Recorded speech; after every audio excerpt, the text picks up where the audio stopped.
merci à Dieu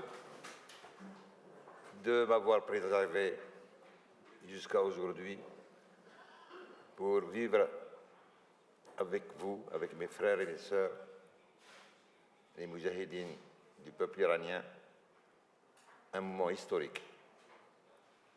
Un moment historique, et merci à Madame la Présidente Mariam Rajavi, notre chère sœur et bien-aimée, de nous avoir associés à ce moment que nous attendions depuis des années et des années. C'est un moment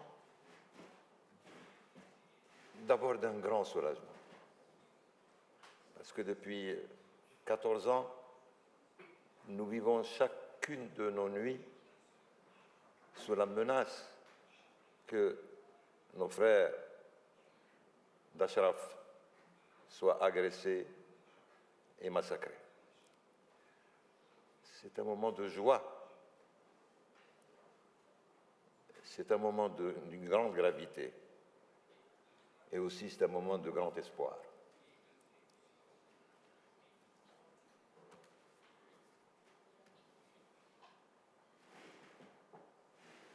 Le régime iranien, qui est, il ne faut jamais craindre de le répéter, la dictature religieuse la plus cruelle de l'époque contemporaine,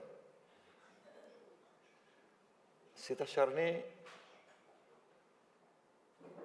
sur les habitants d'Ashraf. Ce n'est pas nouveau, me dira-t-on, puisque en ne comptant que les résistants, il a assassiné pendant 30 ans 120 000 patriotes iraniens. Non, il y a autre chose dans la stratégie qui fait que les moudjahidines du peuple ont occupé une place très, très particulière dans la stratégie destructrice de Wilayat al-Faqih, du régime iranien. C'est que ses frères et ses sœurs ont fini par incarner à la fois la résistance iranienne depuis 50 ans aux dictatures multiformes. C'est parce que aussi le régime iranien tient non pas seulement à détruire 2000 ou 3000 personnes, mais à annihiler dans le cœur des Iraniens tout esprit de résistance, toute tentative de résistance. C'est ce qu'il a voulu, c'est ce qu'il a fait.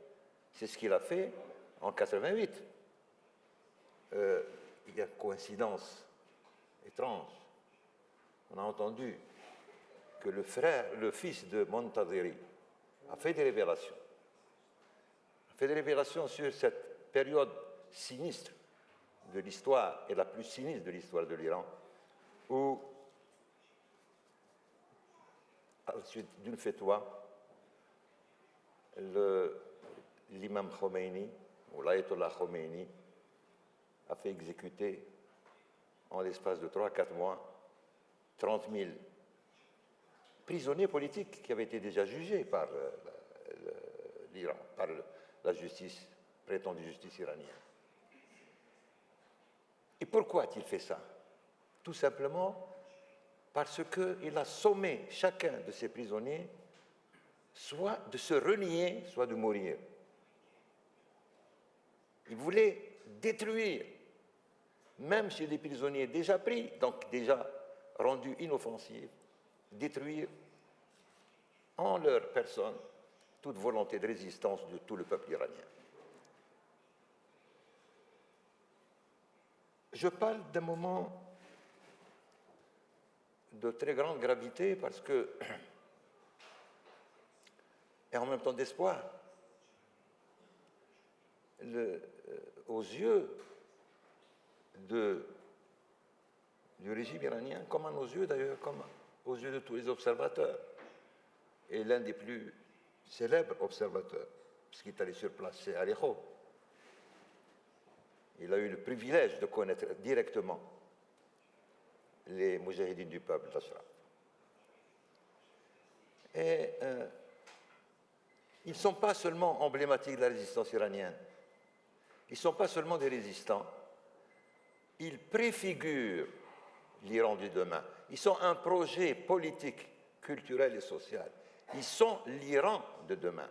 Et ça, ce n'est pas seulement des mots, ils l'ont fait.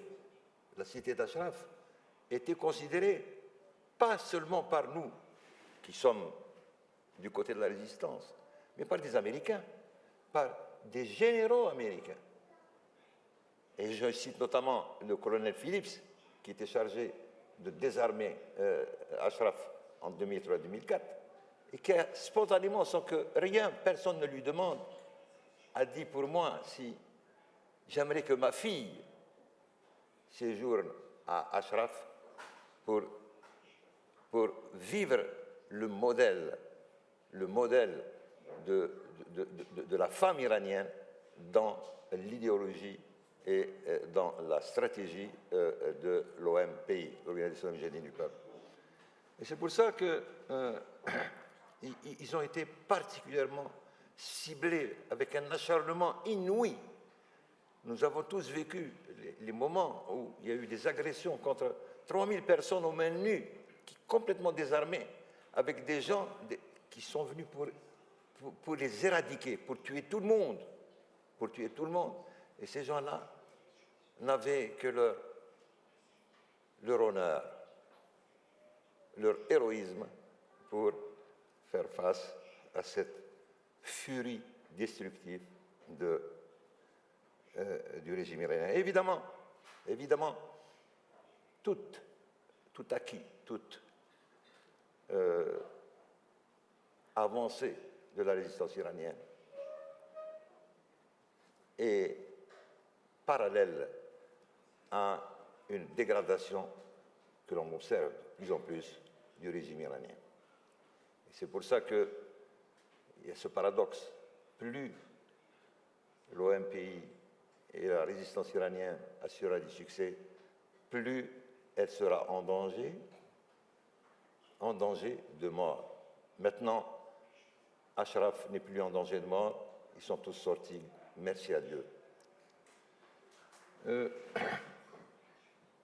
Pour terminer,